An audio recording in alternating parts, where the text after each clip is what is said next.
नित्यानन्दकरी वराभयकरी सौन्दर्य रत्नाकरी निर्धूता किल घोर पावनकरी प्रत्यक्ष माहेश्वरी शालेयाचल वंश पावनकरी काशीपुराधीश्वरी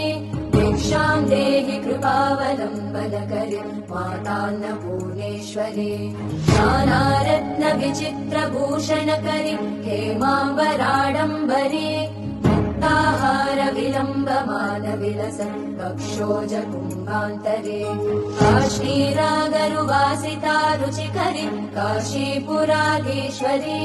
दीक्षां देहि कृपावलम्बनकरी मातान्नपूर्णेश्वरी योगानन्दकरी रिपुक्षयकरी धर्मार्थनिष्ठाकरी